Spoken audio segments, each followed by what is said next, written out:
Ya, ahí se aprecia, ¿no? Bien. Ok. Voy a presentarle cuál es la visión que yo tengo sobre el procedimiento 31, que lo que trata es de la determinación de los costos variables de las centrales eléctricas, ¿ya? En primer lugar, hay que tener claro unos cuantos principios económicos. O sea, ¿cuál es el objeto de la regulación? Siempre es aproximar los precios a un mercado competitivo y reduciendo la intervención del regulador. O sea, mientras menos pueda intervenir, mejor. Y en los mercados competitivos, los precios son siempre costos marginales. Y no hay protección a nadie en un mercado competitivo, ¿no? O sea, el costo marginal siempre debe medir la relación que existe entre la oferta y la demanda. No se regula en función de la pérdida de una empresa, se busca siempre el máximo social y ello se logra siempre con precios marginales. ¿Ya? Esta es una demostración que no la puedo hacer acá, demoraría mucho. Entonces, si se elimina un sistema de declaración de precios, ¿no? Como el que se ha tenido, que tenía un tope máximo, y se va por una alternativa, esta alternativa debe mejorar las cosas. Es decir, eliminar el problema que tenía el método antiguo, y no debe de crear otros problemas, ¿sí o no? ¿Ya? Entonces, el costo marginal no es problema que sea bajo. Vamos a ver, ese no es el problema. O sea, ni que una empresa pierda o gane dinero. Ese no es el problema del costo marginal. O sea, el problema siempre en esta regulación es que uno no represente correctamente los costos de una tecnología. ¿Ya? O sea, uno tiene siempre, cuando hace este tipo de trabajos, representar la función de costos, que yo le llamo. ¿Ya? Entonces, ¿por qué los precios reflejan costos marginales? ¿Ya? Miren, en todo negocio o en todo sistema o en una fábrica, uno tiene costos medios y costos marginales.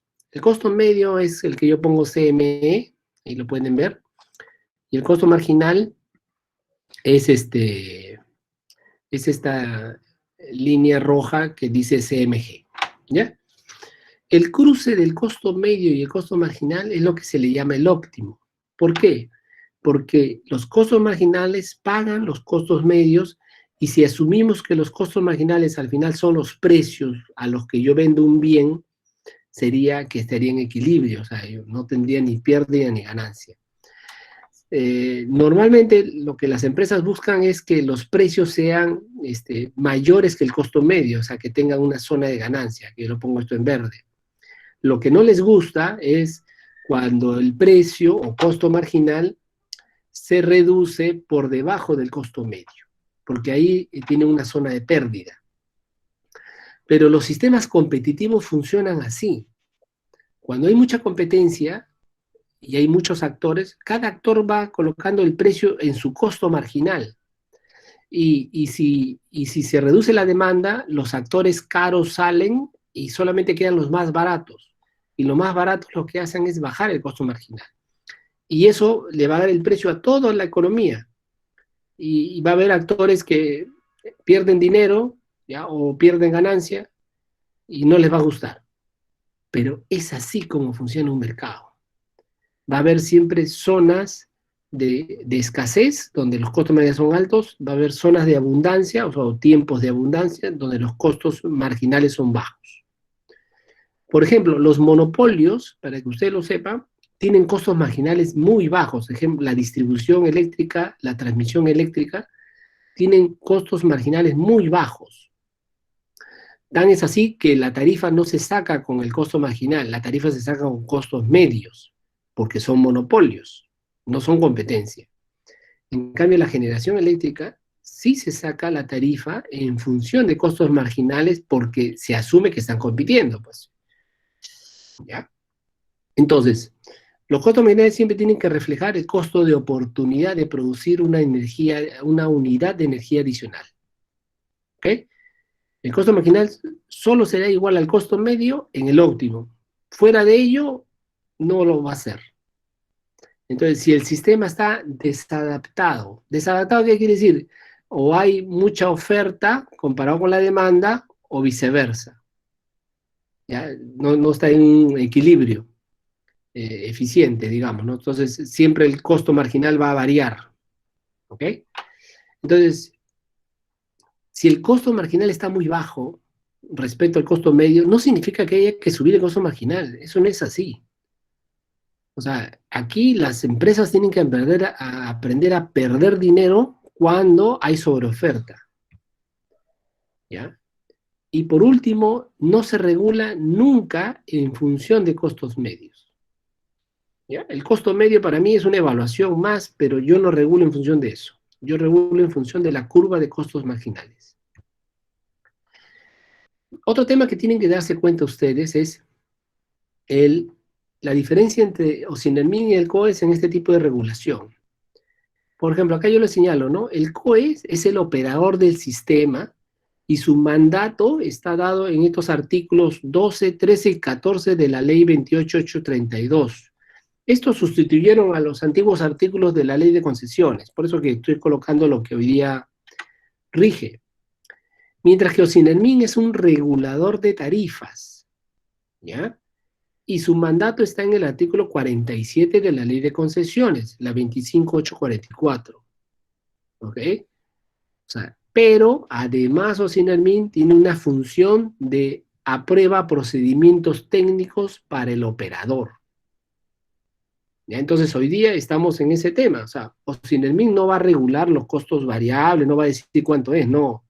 Le va a aprobar un procedimiento al COES para que lo haga. Esa es su única función. ¿Ok? Entonces, lo otro que tienen que saber es que la ley ha separado la operación de la tarifa. Hay procedimientos para la optimización de la operación. Y yo señalo esta palabra, optimización. Tienen que acordarse ustedes qué significa eso. La ley 28832 en el artículo 12, 13, 14 habla de operación. Por eso son temas del COES. Mientras que en el reglamento de la 25844, que es el Decreto Supremo 00993, se dice cómo se opera. Y yo le leo el 95, por ejemplo. La programación de la operación, ¿ya?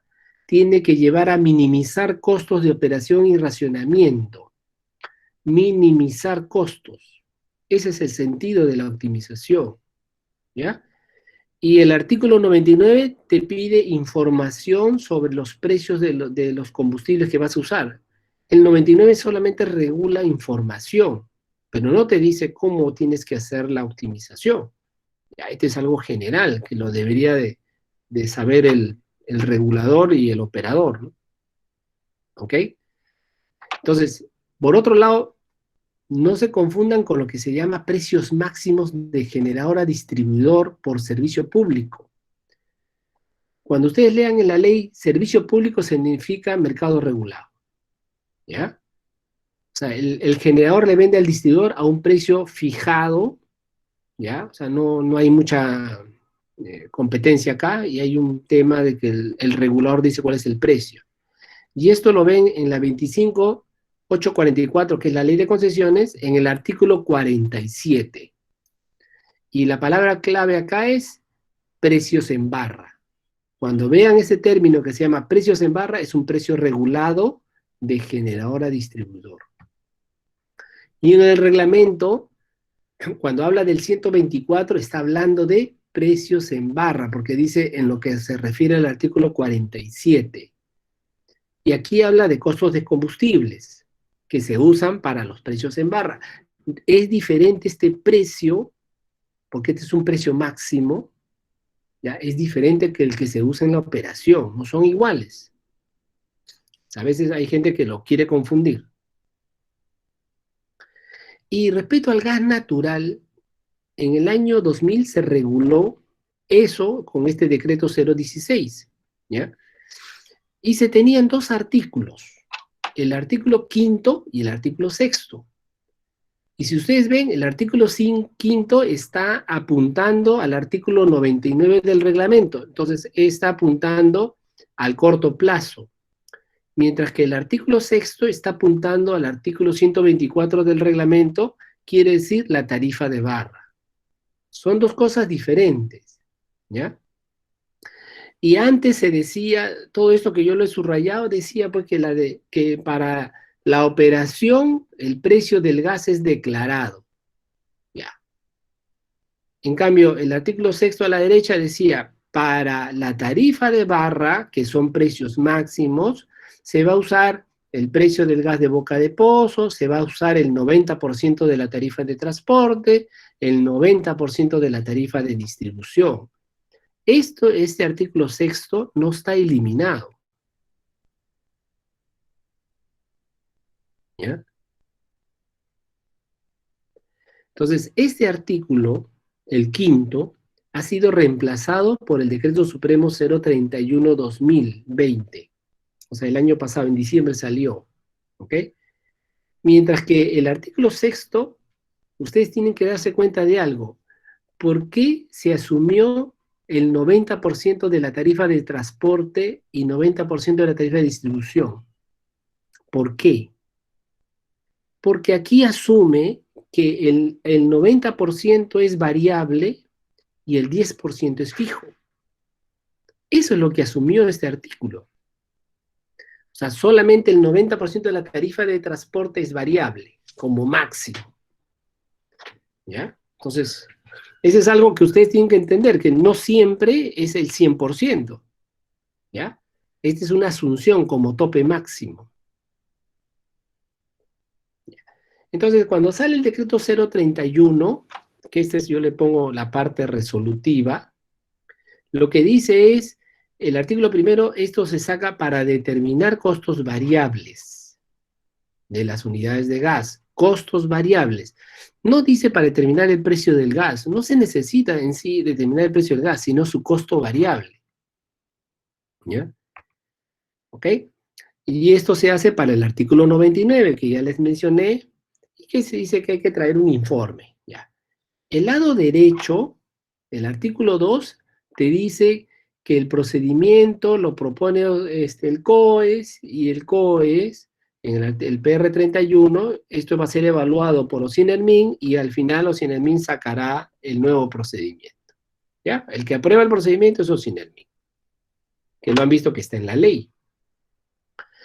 Entonces, en los considerandos del 031, se señala, pues, que se está dando cumplimiento a la sentencia. Entonces, el que cumple la sentencia es el 031, ¿ya? Y dice que el nuevo procedimiento tiene que establecer los costos variables de las unidades de generación a gas natural. Ese es el mandato, ¿ya? Y lo menciona aquí, y acá a la derecha, en rojo, le he puesto, por ejemplo, todo ello de conformidad con los principios y disposiciones constitucionales, ¿ya? Legales vigentes, particularmente con los principios de interdicción de la arbitrariedad, igualdad y eficiencia. ¿Qué significa esto? Que el procedimiento no tiene que ser arbitrario, tiene que propugnar la igualdad entre todos, ¿ya? Igualdad de trato significa, y tiene que ser eficiencia económica, tiene que ser eficiente, ¿ok? Entonces, con esto es lo que se señala que se saca el 031, el nuevo procedimiento, ¿ya? Entonces, luego el ministerio sacó un decreto hace un mes, el 003, donde flexibiliza el transporte. Y ahí yo noto que muchos se han equivocado, lo han interpretado mal. Lo único que pide este procedimiento es, oye, ya no va a ser necesario que contrates mucho transporte a firme, ¿ya? Para pagarte tu potencia firme. Con un porcentaje menor a 100% es suficiente. ¿Cuánto va a ser ese porcentaje? No lo sé. ¿Cómo se llama el porcentaje? FRC, nada más, ¿ya? Para no complicarnos ahorita. En las disposiciones complementarias, en la segunda, se dice, pues, oye, puedes acceder al mercado secundario en caso que te sobre transporte o quieras comprar transporte, ¿ya? Esto de acá aplica con el mercado secundario y es vigente siempre, pero yo diría que esto solamente se aplicará el día que haya generadores que necesiten más transporte, porque hoy día estamos sobrecontratados en el transporte. ¿Ya? Entonces esto se lo explico de esta forma, ¿no? Si usted quiere tener en cuenta el mercado secundario, ¿ya? Se tiene que tener en cuenta lo siguiente, miren, los generadores efectúan el pago de los servicios al productor, al transportista y al distribuidor según su contrato, ¿ya? Y el mercado secundario para el suministro es inaplicable porque los contratos de suministro impiden la reventa de gas. Entonces, en el mercado secundario es donde yo revendo gas. En el mercado secundario de distribución también es inaplicable debido a que el servicio de distribución implica una conexión final con el cliente y uno no puede vender su conexión final. Ya, ese es otro. Entonces, solamente aplicaría en el mercado secundario de transporte, ¿ya? Pero aplicará cuando el consumo total de gas sea superior a la capacidad que reservaste o que se reservó todos los generadores, ¿ya? Y necesiten ir a comprar capacidad reservada, ¿ya? Para evitar el pago del servicio interrumpible. Ese es el concepto que hay respecto al mercado secundario, ¿ya? Esto lo muestra un ejemplo. Imagínense que todos los generadores hayan comprado transporte a firme, que se le llama CRD. Cuando vean estas iniciales, significa capacidad reservada diaria. O sea, 600 millones de pies cúbicos por día, ¿ya? Así se escribe. Imagínense que los generadores hayan comprado 600 millones en el ducto de TGP, pero en un día consumen 400. Ya. ¿Por qué consumieron 400? Porque eso fue la energía que produjeron, porque está asociado la cantidad de gas que usaron a la energía que produjeron. ¿Ya? Entonces van a tener un exceso de compra, o sea, compraron de más 200. Ese exceso de compra es un costo fijo, ¿ok? Porque todo esto es costo fijo. Entonces, si existe exceso de compra, ¿ya? Significa de que aunque yo subiera el consumo de energía una unidad adicional, yo no voy a aumentar mi compra, mi factura, porque yo ya, el transportista me ha cobrado 600 millones. Entonces, si yo consumo 401 millones de pies cúbicos, no pasa nada, el mismo costo es. Si consumo 402, el costo también es el mismo. Por lo tanto, el costo marginal, cuando un generador o un conjunto está consumiendo debajo de su capacidad reservada, es cero. Acá lo señalo. Aquí el costo marginal es cero. Del transporte. Igual se puede hacer para la distribución. Igual se puede hacer para el suministro. Pero este es el concepto. Cuando tú compras de más fijo, ya el transporte ya pierde marginalidad. Ya no es marginal. Marginal significa que ya no afecta a los costos variables. ¿Ya? En cambio, si yo haya comprado 600 y consumo 700, tengo un déficit, o sea, tengo que comprar el adicional porque yo solamente 600 había pagado, ya, entonces en ese déficit el transporte se vuelve marginal y entonces la tarifa del transporte es el precio que hay que pasarlo al costo variable. Entonces ahí hay costo variable. ¿De acuerdo? Esta es la lógica, pero parecería que muchas personas no lo entienden, ¿ya? Entonces, yo le mencioné los artículos de la ley que están relacionados a la operación. Es el 95, básicamente del reglamento de la ley, el 96. Si ustedes miran el 95, en la parte rojas dice estudios de planificación de la operación, que preservando la seguridad y la calidad del servicio, lleve a minimizar los costos de operación y racionamiento. Yo minimizo el costo de operación. Y la pregunta es, ¿cómo se minimiza un costo? ¿Cómo creen ustedes? Derivando la función de costos e igualarla a cero. ¿Ya? Uno deriva la función de costos y busca el mínimo. Eso es lo que se hace. Entonces, los otros artículos te piden datos. pero el 95 te dice cómo hay que hacerlo, ¿ya? El 99 te dice información. El 99 es un artículo para dar información. Por lo tanto, cualquier artículo o nuevo reglamento que te diga la información para el 99 te está diciendo cómo lo debes de entregar.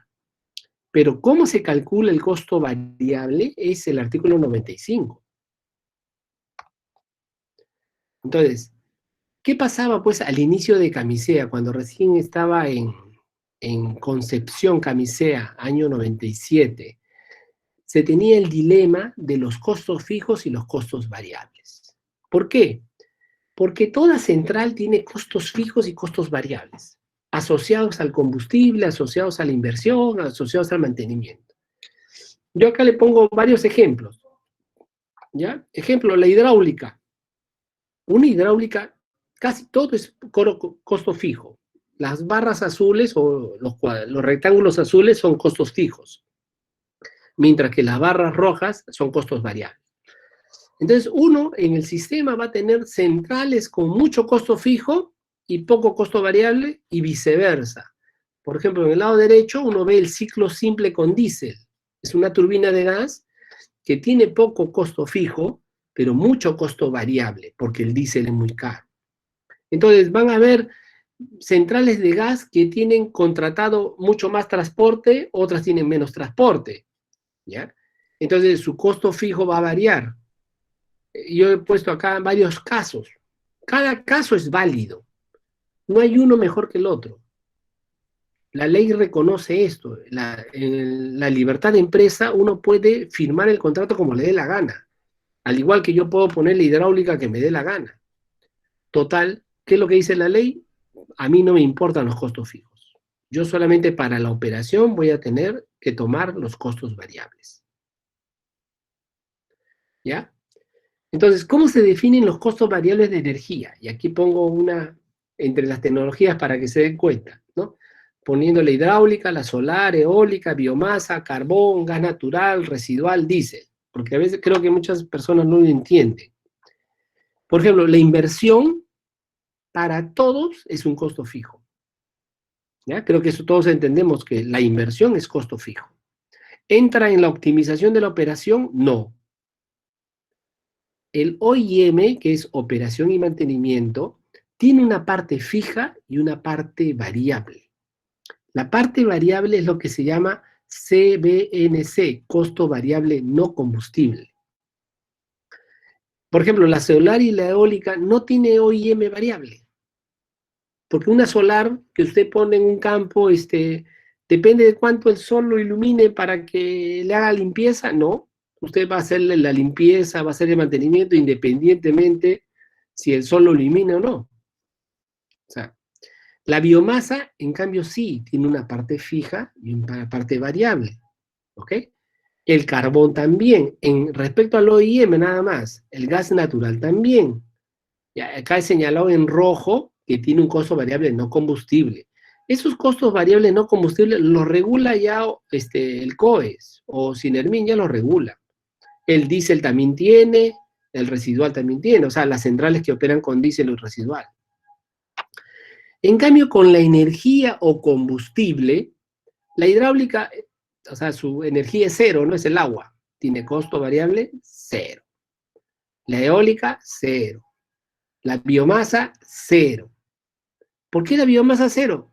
Porque la biomasa viene con un proceso productivo. O sea, no está con el proceso eléctrico. Él produce energía porque tomó de otro proceso la energía. Entonces, para el sistema eléctrico es un tomador de precios, se llama. Cuando ustedes vean siempre que una central tiene costo cero, es porque es un tomador de precios, se le llama. No forma el precio. La de carbón tiene un costo variable, de combustible, sí. El gas natural, ese es el problema del gas. Tiene una parte variable y una parte fija. Acuérdense que el artículo 6 del decreto 2016 para la tarifa en barra dice que el 90% del costo total de la energía, el 90% es variable y el 10% es fijo. Eso es lo que dice ese artículo. El residual, 100% variable el diésel 100% variable el combustible. Entonces, los que tienen costo cero son tomadores de precio, en cambio el resto, el carbón se ha asumido 100% variable su costo de energía, el residual es 100% variable y el diésel es 100% variable.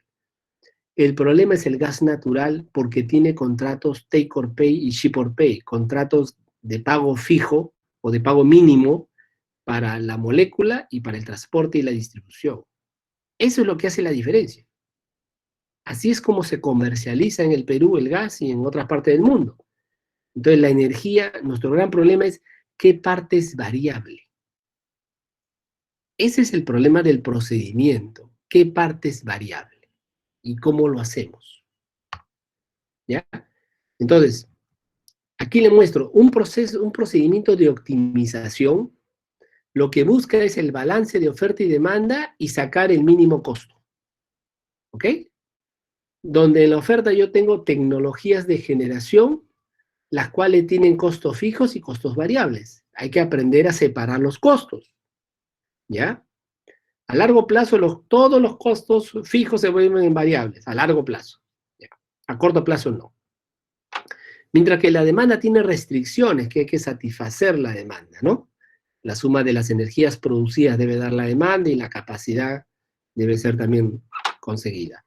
Las tecnologías tienen restricciones de capacidad mínima por tecnología que uno puede poner y todo lo demás. Ya, esos son temas de largo plazo. A corto plazo se puede observar que lo único que nos interesa es separar el costo fijo del costo variable. ¿Ya? Entonces, por ejemplo, del costo de operación yo tengo un costo total asociado a la capacidad de las máquinas, que esos son costos fijos. Todo lo que esté asociado a un tamaño de la máquina es un costo fijo. ¿Ya?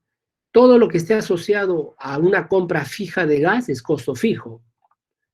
¿Ya? En cambio, todo lo que sea asociado al excedente luego de haber pagado lo fijo, eso se llama costo variable. ¿Ya? Y acá yo pongo todos los volúmenes en excesos o el transporte en exceso son costos variables. En cambio, en el diésel, el residual, siempre es costo variable. Esa es la gran diferencia con el gas. El diésel y el residual no tienen costos fijos, porque todo se puede variabilizar. Entonces yo tengo, por ejemplo, que la potencia instalada, o sea, PI es potencia instalada, ¿no? O sea, el take or pay y el ship or pay son costos fijos, ¿ya? Y eso es lo que me altera mi función de costos, ¿ya? Entonces, yo teniendo la función de costo total, tengo el costo fijo de las máquinas, el costo fijo del suministro de gas, el costo fijo del transporte, y tengo el variable del suministro de gas, el variable del transporte de gas, el variable del diésel. Todo eso depende de cómo estoy operando. Esto no es algo que se sepa a priori. O sea, las máquinas sí, pero todo el resto sobre la operación que tiene que ver con la energía que voy a consumir va a depender de en qué situación estoy en cada momento. Por ejemplo, acá yo le pongo que los volúmenes en exceso siempre depende de cuánto estoy operando, produciendo. Si yo no produzco demasiado y el take or pay es más alto, es un costo fijo. O el ship or pay es más alto, es un costo fijo el transporte. Y cuando el transporte es costo fijo, su costo marginal es cero. ¿Ya? Ese es el problema que se tiene acá. Entonces, al final uno tiene que satisfacer siempre una restricción de energía. ¿Cuánta energía tengo que producir? Y esas restricciones de energía son las que ponen costo marginal al sistema. El costo marginal del sistema se produce por satisfacer la demanda. Entonces, si el sistema estuviera en un óptimo, siempre el costo total es igual al ingreso total. ¿Ya? Eso es lo que la ley genera. Y ese ingreso total es igual al costo marginal de potencia por la demanda más la reserva, más el costo marginal de energía, que está acá, por la demanda. O sea, el costo marginal de energía aparece en el proceso de optimización. Y eso no hay que olvidarse. ¿Ya? Entonces, la derivada del costo total, como le dije, si yo derivo la función costo total, respecto a la demanda, ¿ya? Voy a sacar el precio potencia. ¿Ya? Y si derivo la función de costo total respecto a la energía, voy a sacar el costo marginal de energía. Al final, ¿qué es lo que me pide la ley y el reglamento? Es, saca el costo variable o costo marginal para la central de gas. Y eso es muy fácil de hacer si es que uno tiene la función de costos. La deriva y sale el costo marginal automáticamente. ¿Ya? Porque uno lo que tiene que hacer es eliminar los costos fijos. Otro método de hacerlo es quita todo lo que son costos fijos. Eso no sirve. ¿Ya? En el proceso de optimización. Entonces, como le dije, el mínimo costo se obtiene derivando la función de costos. Y cuando uno deriva, todos los costos fijos se eliminan y lo único que le va a quedar la parte que es variable con la energía. O sea, de todos esos costos que están acá, todos los costos fijos, el costo fijo de la unidad de punta va a quedar y el costo de la energía va a depender de cómo opera el sistema. Y eso es lo complicado en el gas natural. Porque el gas natural existe partes fijas. ¿Ya? Ese es el problema. Entonces, el COE solo va a utilizar los costos variables, ¿ya? Ese es su método. Oye, vamos a sacar costos variables, ¿ya? Entonces, y en el pasado se simplificó con la declaración de precios. La declaración de precios fue una solución muy fácil, ¿ya? Que para muchos no les ha gustado, pero ya ahora vamos a, si quieren a regular, es más complicado. Entonces, ahorita ya viendo esta parte previa, esta parte económica del procedimiento, vamos a revisar el PR31. Primero, por ejemplo, el PR31 también trata de costos variables de las centrales hidráulicas. Y se reconoce costos asociados a la producción de la central por sólidos o que tiene que pagar un derecho de agua. Eso se reconoce, que es muy chiquito. Hay costos variables de centrales térmicas, que lo que se hace es la suma de un costo del combustible más un costo variable del no combustible. ¿Se acuerda que yo le decía que el mantenimiento tenía una parte variable que se asume? ¿Ya? Y en el combustible se hace esta ecuación. El costo variable del combustible es el consumo específico por el costo del combustible. ¿Ya? O sea, esto lo simplifico así, miren. Es lo mismo, dicen, el costo variable de combustible es, ¿ya? Este es el costo variable, ¿eh? Muchos parece que no lo quieren entender. Esa es la parte variable, ¿ya? Entonces, para los líquidos y los sólidos se asume que el 100% de lo que pagas es variable. Eso se asume. ¿Por qué? Porque estos combustibles siempre se monetizan así y siempre se revenden o se colocan de esa forma. Al final, tú no te quedas nunca con algo pagado y no usado. Ese es el tema. Si yo pago diésel, en algún momento lo uso. Me demorará tiempo, pero lo uso. Si yo pago carbón, en algún momento lo uso. ¿Ya? En cambio, en el gas natural tienes un problema, que tú pagas ductos que a veces no los usas. O pagas gas, moléculas, reservas y a veces no lo usas. Entonces, y ya una vez que no lo uso, no lo puedo recuperar. Por eso se convierte en un costo fijo. ¿Ya? Y este valor que dice acá, el consumo específico, eso es un parámetro de la central. Entonces es una constante. Por tanto, si el costo variable es un tema variable, el único que tiene que ser variable acá es el combustible. O sea, el combustible también tiene que ser su parte variable, hay que considerar. Si lo queremos hacer vía esta ecuación, esa es la forma de interpretar. Si vamos a considerar solamente costos variables de producción, tenemos que ver la parte variable del gas natural o del combustible. ¿Ya? A ver, yo solo los explico así para que lo entiendan de forma sencilla. Entonces, como ya le dije, en los líquidos se asume que todo es variable. ¿Ya? Ahí está su fórmula, todo lo demás. Eso está en el procedimiento del COES. Todo es variable. En los sólidos, como el carbón, se asume que todo es variable, porque todo se liquida y se vende y se usa. En el gas natural, Se le ha puesto que es la suma de la molécula más el transporte y la distribución, ¿ya?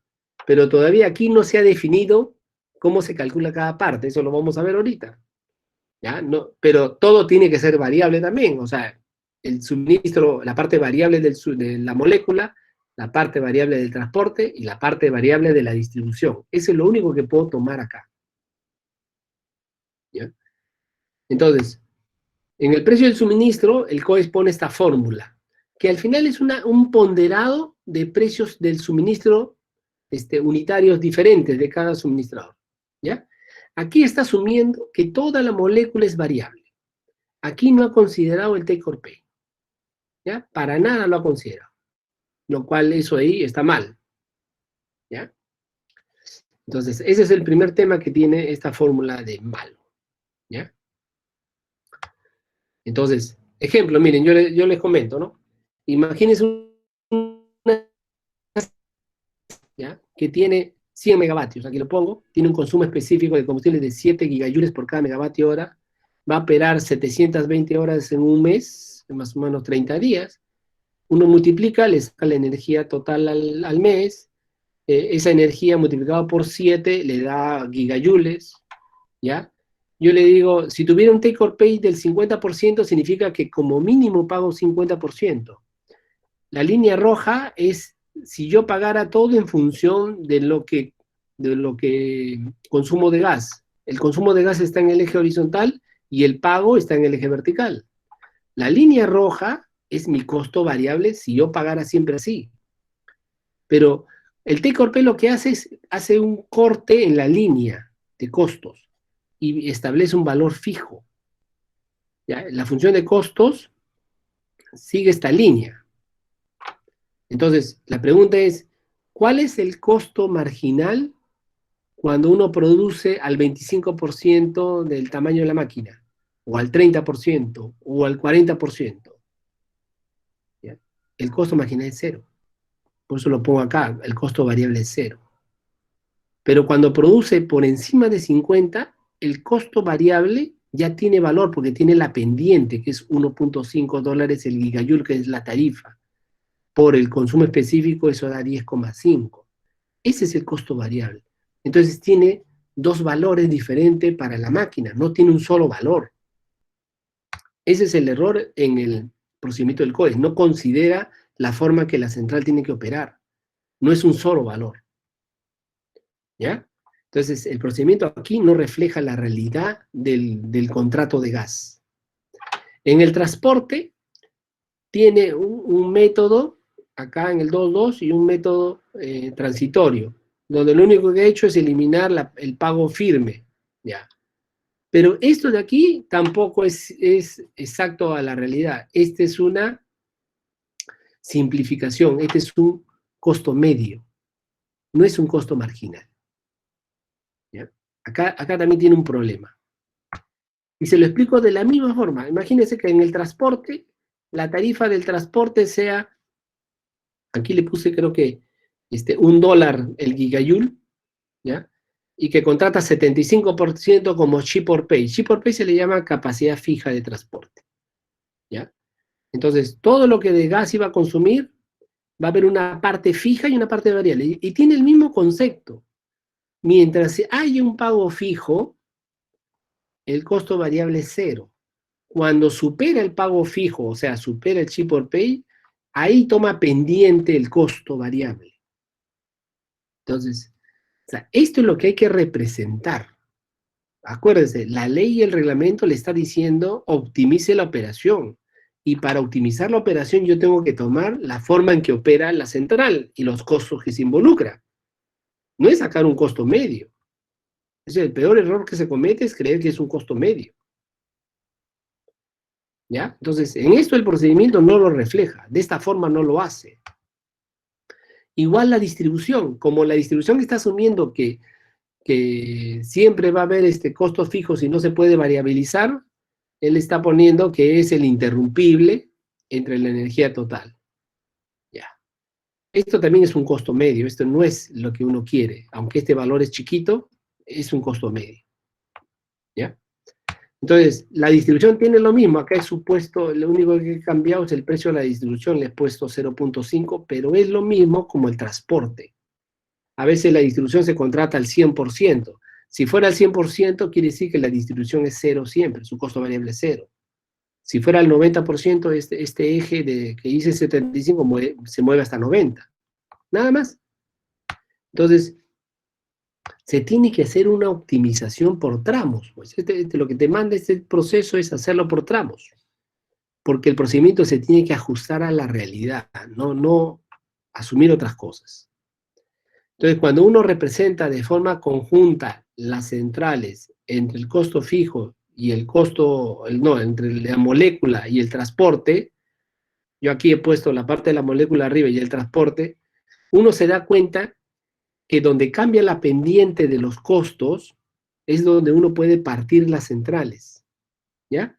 O sea, uno puede asumir, este es un método de solución cuando uno tiene optimizaciones y tiene una función de costo no lineal, ¿ya? Una función de costo lineal es la línea roja. Si se dan cuenta, si se aparta de la línea roja es una función no lineal.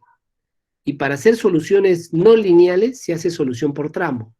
Se parte las cosas en los tramos que son lineales, ¿ya? Al final ese es un método, o sea, es como que, este es lo mismo, pero lo he hecho en el Excel, ¿no? Para graficarlo, es como que yo tengo el suministro que tiene una función no lineal, ¿ve? No sigue una recta, ¿ya?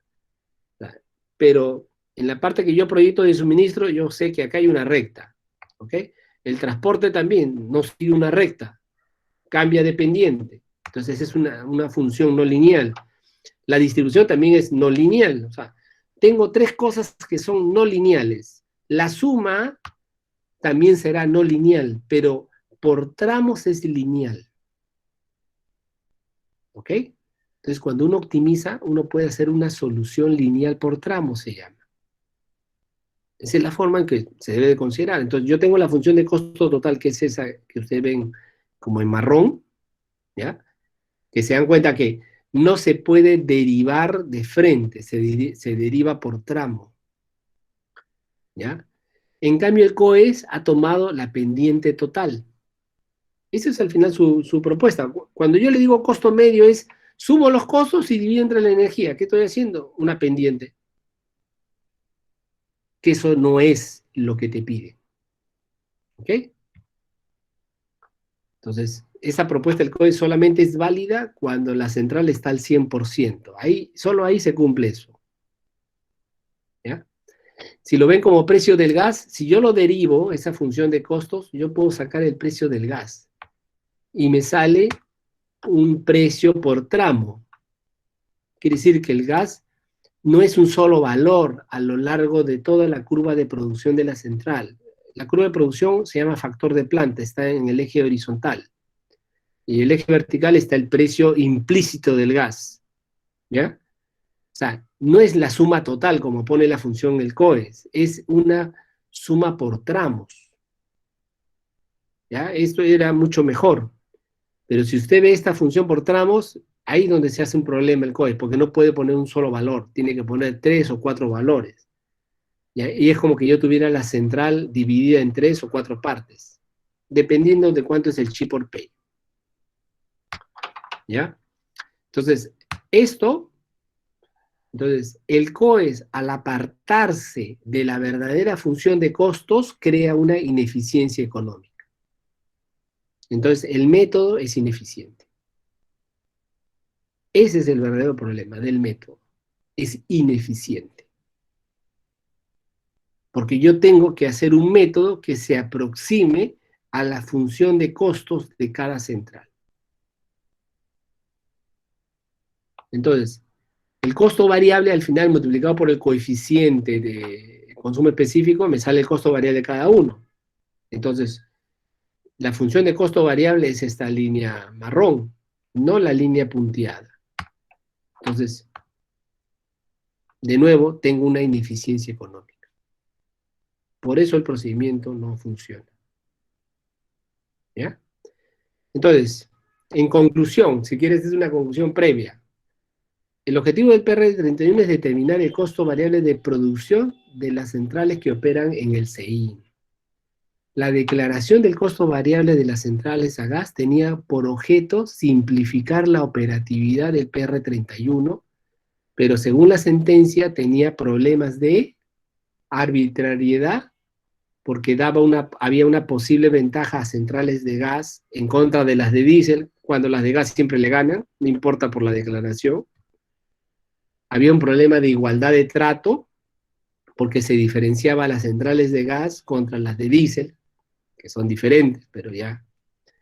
Y había un problema de eficiencia económica, porque tenía un precio mínimo el gas. Ese realmente ha sido el problema, pero ya, por eso yo debía haber derogado ese procedimiento. Ya. Entonces, el nuevo PR31 ya no es una declaración de costos variables, ¿ya? Es una regulación. Por lo tanto, ya no hay arbitrariedad porque no hay posible manipulación, es lo que dice la sentencia. La arbitrariedad viene porque se puede manipular. ¿Ya? Hay igualdad de trato porque se trata igual como a las de diésel, se ha descompuesto su costo variable en la parte fija, o sea, su costo de combustible en una parte fija y una parte variable. Y no demuestra, el procedimiento, eso sí, no demuestra la eficiencia económica, porque no se ajusta a la curva de costos marginales de las centrales. ¿Ok? Entonces, mi recomendación es mejorar el tema del PR31 en la parte de la eficiencia económica. ¿Ya? O sea, enfocar el alcance al corto plazo, quiere decir es a regular el día a día, operar el día a día. Eso es lo que hacen las centrales. El juez opera día a día. ¿Ya? Por ejemplo, miren, si yo tengo ya la demanda dada para el día siguiente, ejemplo, 6.000 megavatios promedio del día. A mí me interesa la demanda del día, no el hora. ¿Ya? Yo puedo determinar primero cuál es la oferta de energía de todas las renovables, incluidas las hidráulicas, y las que son no controlables o las que deben de operar porque tienen asociado un proceso productivo. ¿Ya? Cogeneración, centrales asociadas a la quema de gas, cosas así. Entonces, yo puedo calcular la diferencia entre la demanda y esa energía ya disponible, ¿ya? Eso sería la demanda térmica a satisfacer. Yo ya tengo ya la mitad del problema resuelto, ahora tengo que despachar la térmica y cubrir esa demanda térmica. Entonces yo debo de optimizar el uso del gas y el transporte para esas centrales, ¿ya? Con el objeto de cubrir la demanda térmica. Y optimizar el gas ya comprado y el transporte ya pagado. O sea, la parte fija, eso se optimiza para no volver a pagar, porque lo óptimo es no volver a pagar algo que ya está pagado. Entonces, ¿qué sucede si existe consumo de gas encima del take-or-pay? El gas se vuelve variable. Si existe consumo de gas encima del ship-or-pay, el transporte se vuelve variable. ¿Se da cuenta? Lo contrario es que son cero.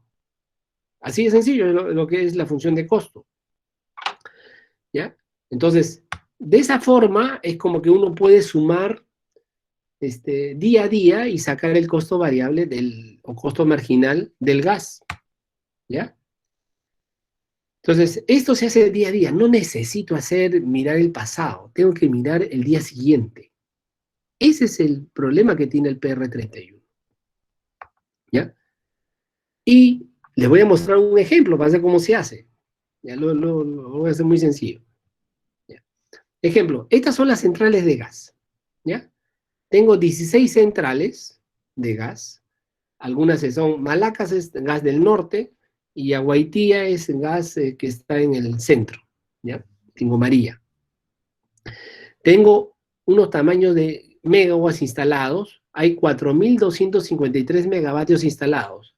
De esos, 1.247 son ciclos simples y 3.000 son ciclos combinados. Entonces, hay un requerimiento de transporte. O sea, en teoría todos requerían 776 millones de pies cúbicos por día. ¿Ya? Pero el ciclo combinado requiere 469. Los ciclos simples 308. Yo tengo contratado como 600 a firme. Y tengo su costo variable no combustible. Lo ven acá a la derecha. Eso es un dato del COES. y tengo su consumo específico de combustible. Eso es producto de la eficiencia. Eso también ya es un dato. Entonces, con estos datos digo, oye, yo puedo determinar y partir las centrales, cada central partirlo en su parte take or pay, en su parte cheap or pay y en su parte variable totalmente. Y cada central tiene sus partes y la divido en tres, es como el método de linealizar por partes. Se divide por partes y en cada parte tiene un costo variable diferente. Este es el costo variable de la parte A, la parte B y la parte C. Este es el tamaño de la parte A, la parte B y la parte C. Y eso lo meto en mi modelo como si fueran, en lugar de tener 16 centrales, tengo 48 centrales. O sea, 16 por 3. Lo meto en mi modelo, digo ya, lo voy a probar. Todo método se tiene que probar con la realidad. Esta realidad es la demanda del año pasado, del año 2020, donde ustedes pueden ver la caída de la cuarentena. La parte azul que ven abajo son todas las hidráulicas y las renovables que produjeron. Se van a dar cuenta que en los meses de junio, julio, agosto, septiembre, octubre, noviembre, produce muy bajo la hidráulica. Y las de gas son las que entran a producir la diferencia. ¿Ok? La cuarentena se aprecia, lo he marcado ahí, en los meses de marzo, abril, mayo, hubo cuarentena muy fuerte. ¿Y quién se afectó? La térmica casi no produjo. ¿Ya? Entonces no me puede usted, yo le diría, ¿y cuánto creen que es el marginal acá? ¿Ya? Entonces yo agarro, ¿qué es lo que tengo que quitar de acá? Toda la hidráulica y las renovables, porque ya no se optimizan. ¿Ok? Y me quedo con la térmica. Esa es la térmica que yo tengo que optimizar y decir, cada dato es un día, he puesto la energía de un día, por eso le llamo potencias medias de un día. ¿Ya? Entonces hago mi despacho y pongo cuánto produciría Fénix, cuánto produciría Engie, cuánto produciría Calpa, Enel Lima, Termochilca, Enel Piura, todo eso ya. Entonces yo saco la producción y se da cuenta que no llega a más de 3.000 megavatios, ¿sí o no? ¿Y cuánto tengo de gas? 4.200. En ciclo combinado son como 3.000. Ya, entonces, segundo, ¿qué hago? Lo traduzco eso que ha producido en millones de pies cúbicos por día. ¿Ya? Aquí se da cuenta que este es 600 millones, 500, 400, 300, 200, 100. ¿Ya? Y si quito las centrales que no son de camisea y pongo camisea, yo le puedo poner el take or pay de camisea que las centrales han contratado es 300 millones. El chip or pay que han contratado es como 580. Usted pone esto acá, sí. Yo le hago la pregunta, dígame, aquí en los primeros meses del año, ¿el take or pay es un costo fijo? Sí, porque estoy consumiendo debajo del take or pay. ¿Cuál es el costo marginal? Por el gas es cero. ¿El chip or pay es fijo? Sí, porque está encima, ya lo pagaron. Ya pagaron este transporte y no lo usan. Entonces, ahí usted automáticamente se da cuenta cuando el gas se vuelve fijo, cuando se vuelve variable. Ya. Esto no lo tienen que hacer ustedes, eso lo hago que lo haga el modelo solito. ¿Ya? Entonces, en la siguiente hago el costo marginal. Este me sale el costo marginal día a día del gas natural. Este es el costo marginal que yo debería de usar para cada día. Al final sale el costo marginal del sistema. Entonces, cuando hay cuarentena, se desploma el costo marginal, porque el costo marginal no puede ser $30 cuando es la cuarentena. El método del COES, ¿cuál es el error que tiene? Que si lo calculara para la cuarentena, le daría un precio muy alto. Entonces, ¿eso qué demuestra? Que el método es ineficiente. ¿Se acuerdan? Usted tiene que probar el método con la realidad. ¿Ok? Listo. Ahí terminó mi exposición. No sé si hay alguna pregunta. Voy a dejar de compartir.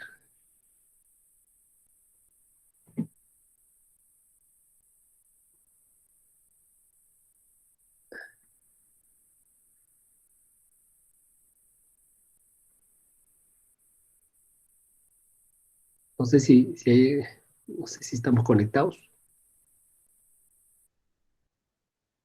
Ingeniero, ¿me puede escuchar? Sí, yo lo escucho. Sí, lo escucho. Muchas gracias por sus observaciones sobre el PR-31 que nos ha brindado, ingeniero.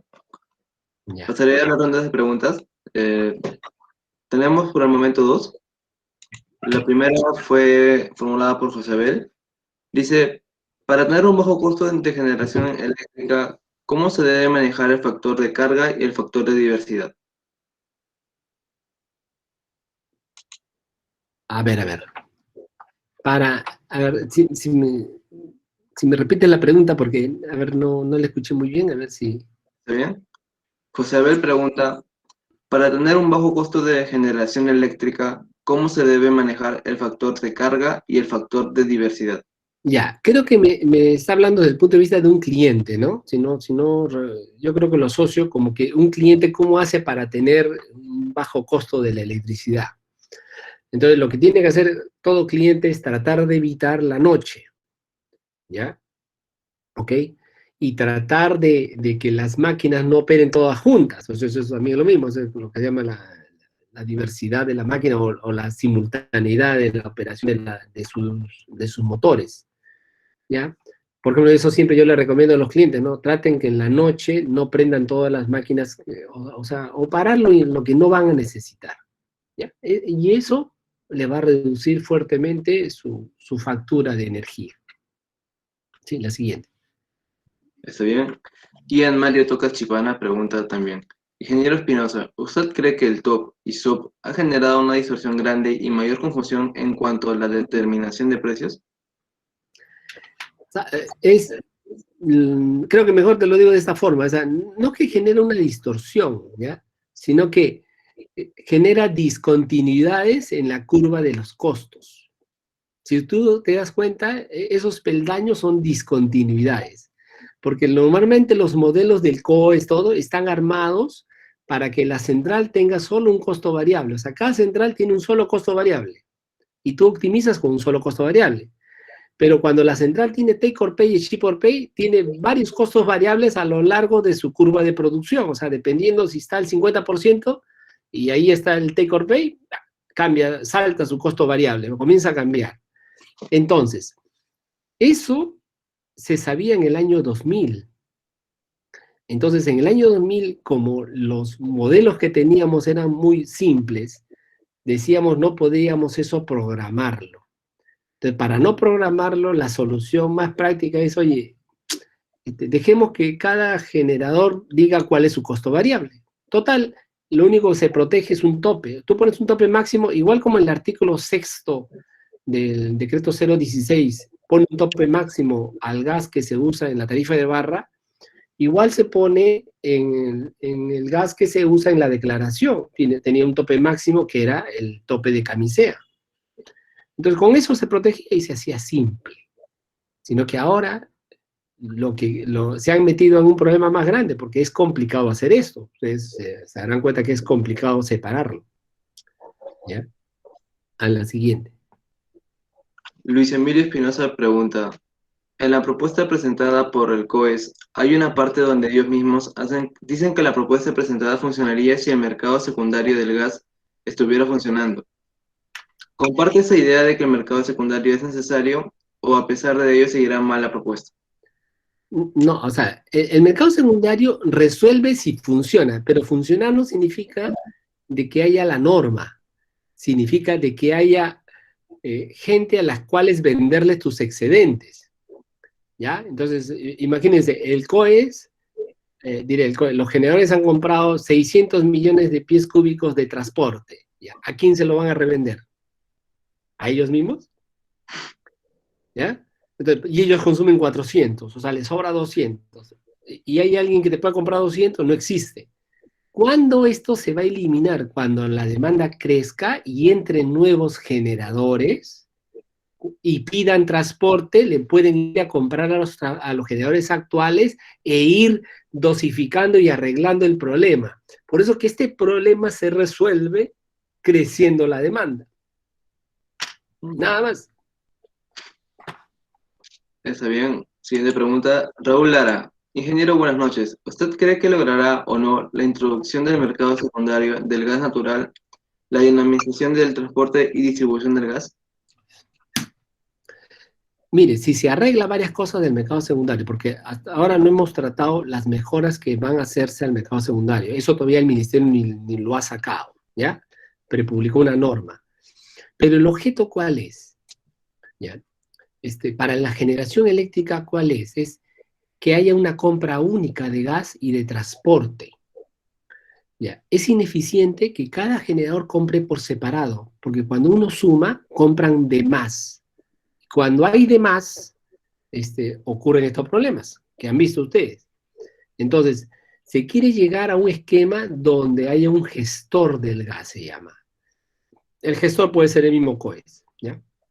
Donde se programe y se determine cuánto gas y transporte es necesario comprar a futuro. El futuro no es muy largo, es 5 años, para poder reservar transporte y reservar gas, ¿ya? Eso mismo donde existe, por ejemplo, en Argentina. Argentina, el operador del mercado eléctrico argentino se llama CAMESA. CAMESA compra transporte para todos los generadores. O sea, hace una sola compra. Es como si yo comprara y luego se lo revende a los generadores en función de lo que usan. Entonces, para el generador, el gas y el transporte es un costo variable. No es un costo fijo. ¿Se acuerdan? CAMESA puede comprar fijo, pero lo variabiliza. Ya, ese es el mecanismo. Entonces, se ha propuesto esto como solución, pero esto va a entrar al mediano plazo, digamos, dentro de 3, 4 años, eso así va a entrar solo. ¿Ya? O sea, el mercado, o sea, no se corrige un mercado con norma, se corrige cuando hay demanda y oferta, eso lo corrige. La norma lo único que hace es dar flexibilidad, eso es lo único que hacen las normas. Bien, siguiente. ¿Está bien? Roberto Mena pregunta, ¿cuál sería el impacto de aumentar el costo marginal, producto del nuevo procedimiento técnico, en las próximas licitaciones de suministro con las distribuidoras? Va a depender del método que se use. Por ejemplo, miren, en el método que yo uso, el costo marginal promedio del año sale como $10. Y el año pasado ha sido como $10. O sea, casi no hay diferencia, ¿sí o no? ¿Ya? ¿Por qué? Porque realmente el costo marginal tiene que ser eficiente para lo que existe de recursos. En cambio, si usamos el método del COES, ¿ya? Donde propone costos medios, donde el precio del gas es más alto de lo que yo determino, ¿ya? Y no está en función de la capacidad de producción de la central, entonces, ¿eso qué va a producir? Costos marginales más altos. Entonces, si se producen costos marginales más altos, ciertamente va a afectar a los contratos futuros. ¿Ya? Todos los contratos futuros se van a venir a afectar. ¿Ya? Entonces, yo le pongo un ejemplo, ¿no? Para que a veces hay personas que me dicen que, ¿cómo digo esta adivinanza, ¿no? O sea, si estoy adivinando. Miren, hace 5 años, más o menos, Enel hizo una licitación de largo plazo, o sea, para comprar electricidad al 2022, o sea, para el año que viene. Imagínense, hace 5 años hizo una licitación para comprar 300 megavatios el año que viene, pero es 300 megavatios por 10 años, ¿eh? O sea, todos los años era 300 megavatios. Entonces va comprando pedazos, bloques para su mercado regulado. Entonces hizo una licitación en el año 2015. ¿Cuánto creen que era el costo marginal del 2015? Más o menos costo marginal, a ver, números redondos, puede haber estado en $15 el megavatio hora, más o menos. ¿Ya? No pasaba de 20. ¿Ya? Entonces, el costo marginal era 15. ¿Y cuánto obtuvo en él de precios de energía de ofertas? $30 el megavatio hora por la energía. ¿Ya? ¿Cuánto hoy día estamos pagando nosotros los regulados por la energía? Pagamos 55. ¿Ya? Pero en él le consiguió contrato barato con marginales de hace 5 años. Hoy día el marginal está en 10. ¿Usted qué cree que si hacemos una licitación hoy día para que me entreguen energía mañana o pasado mañana, ¿a qué precio cree que lo voy a sacar? Si el marginal está en 10. Lo va a sacar barato, ¿sí o no? Pero si usted sube el marginal a $30, ¿a qué precio cree que lo voy a sacar? Probablemente 40 o 45. Claro, siempre hay un spread respecto al marginal. Normalmente el spread puede estar entre $10 más a $15 más del marginal. El spread, spread se llama diferencia respecto a un mercado, ¿no? Uno puede calcular las diferencias entre los mercados marginales y los mercados de plazos, ¿ya? O sea, los contratos tienen plazos. Entonces, uno ve los spreads a lo largo del tiempo, a veces los spreads se acortan. Hoy ya estamos llegando casi a $10, porque hay clientes que sacan precio a $20 de energía, pero por un año, por 2 años, y después suben los precios. Entonces, lo que tenemos que tener claro siempre, el marginal o el spot es un mercado mayorista. Los generadores van y sacan energía de ahí para venderle a los clientes. Si el mercado mayorista sube de precio, te va a subir el precio en tus contratos. Y lo que queremos es que el mercado mayorista sea eficiente, tenga buenos precios, ni precios bajos, ni precios altos, los precios justos. Y el precio justo es el costo marginal. Ese es el justo. Pero ese costo marginal tiene que ser verdadero, no representar un costo medio. Ese no es costo marginal. Ese es el tema que se tiene que hacer. O sea, por eso es la importancia de hacerlo bien, porque afecta a toda la economía y afecta a las familias. ¿Nos va a afectar? Nos va a afectar. O sea, muchos dicen, no, que ahorita te va a bajar tal cosa. Mire, ¿para qué me baja la transmisión $1 si me sube la energía $15? ¿Para qué? Yo también sé sumar y restar. La siguiente, no sé. Siguiente pregunta. Luis Córdoba pregunta. Dice, gracias por la ponencia, ingeniero. Una consulta. ¿Podría indicarnos cuál es la principal referencia bibliográficas o técnicas que recomiende para entender mejor los precios o temas de tarifación y procedimientos de distribución y generación eléctrica con la que trabaja el Ministerio o SINERMIN y COES? Saludos. Mire, si bien hay que buscar muchos libros de economía, ¿ya? Porque hay una base económica que yo resumo al inicio, ¿ya? Mire, yo le recomiendo, en Ocinermin hay 2 o 3 libros, ¿ya? Libros de regulación. Hay uno hecho por Alfredo Dahmer, cuando él ha sido presidente de Ocinermin, un libro bien hecho. Tiene su parte económica, su parte de la regulación, cómo funciona. Es de lectura, ¿no? Se lee bien, o sea, no está difícil. Después hay libros hechos por Lagarde, o sea, Lagarde, o digamos el área de regulación, por ejemplo, 20 años de la ley de concesiones, también resume, hecho con apoyo, o como apoyo macroconso, no sé, pero está bien hecho, te explica los conceptos, ¿ya? Más detalle, más esto de lo que yo veo, ya, eso digamos, hay que buscar en otros lados, ¿ya? Pero para comenzar es eso, ¿ok? Está bien. Verónica Mesa pregunta.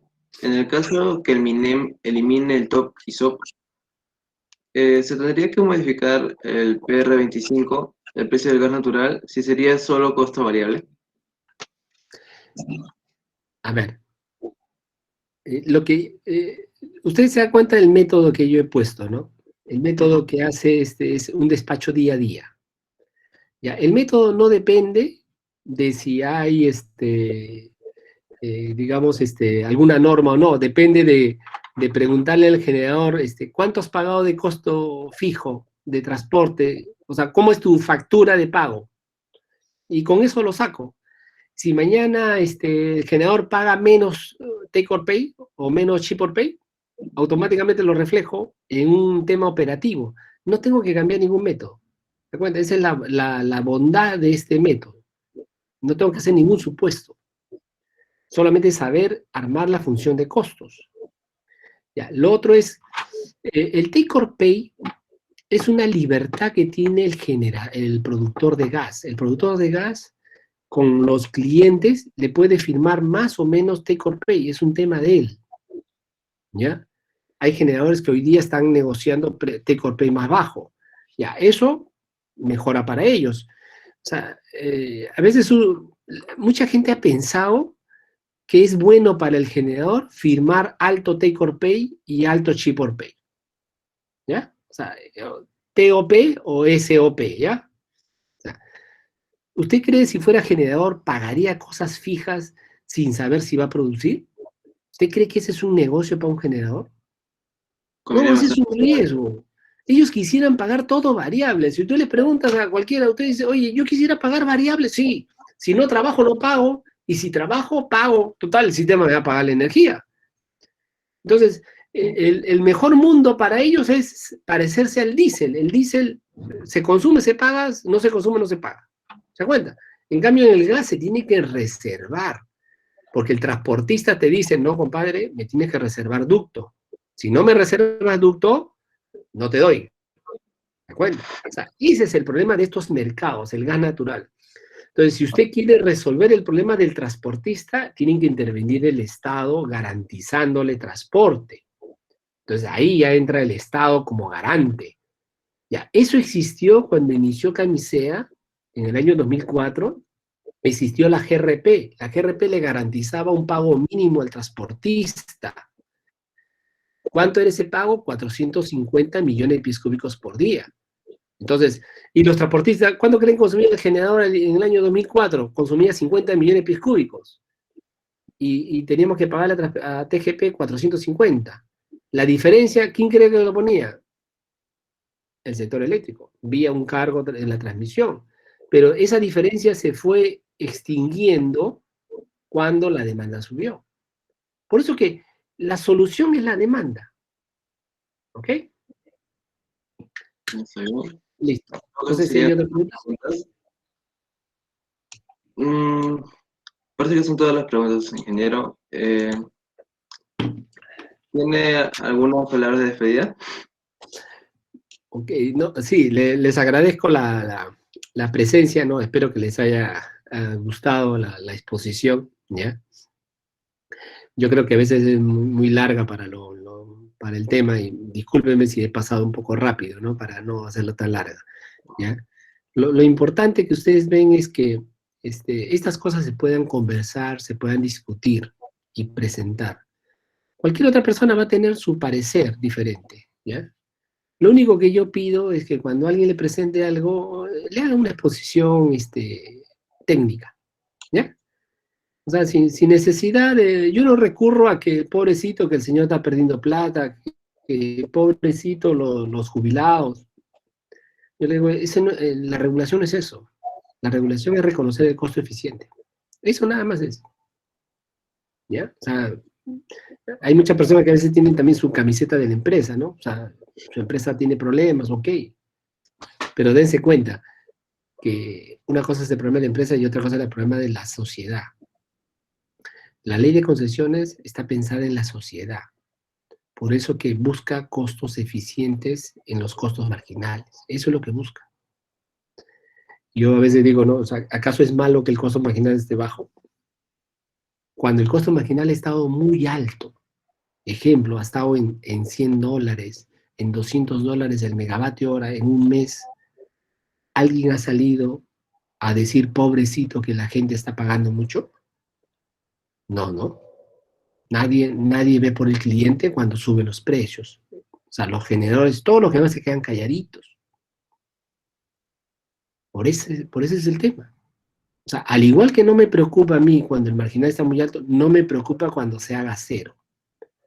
Y yo le hago esta reflexión. Imagínense un sistema eléctrico puramente hidráulico, renovable, que no haya nada de térmica, ¿no? Como todos quieren. ¿Ya? ¿Cuánto creen que es el costo marginal? Cero. ¿Ya?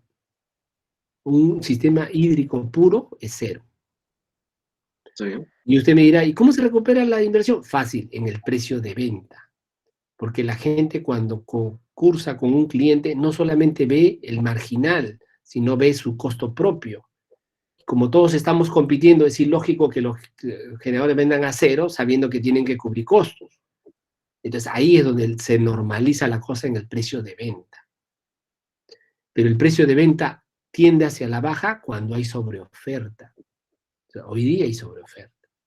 El día que se elimina la sobreoferta, cuando la demanda crezca, el precio va a subir. Y ahí cuando sube el precio, ahí los voy a ver a todos, el ministerio preocupado porque el precio está subiendo, porque la gente le va a reclamar que el precio le está subiendo.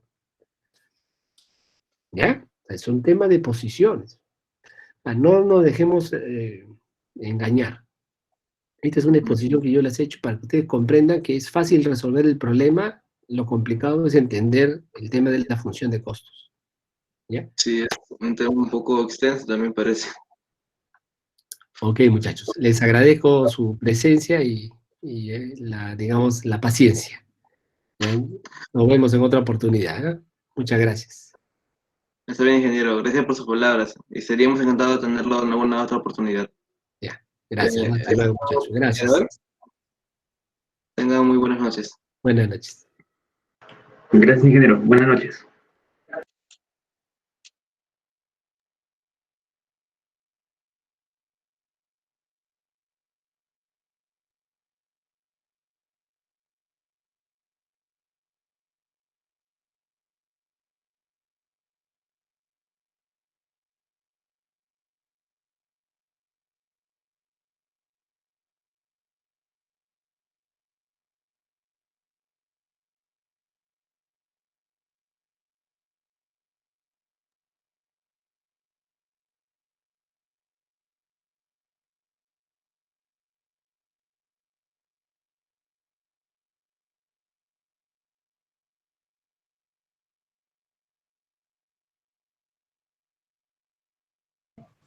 Gracias.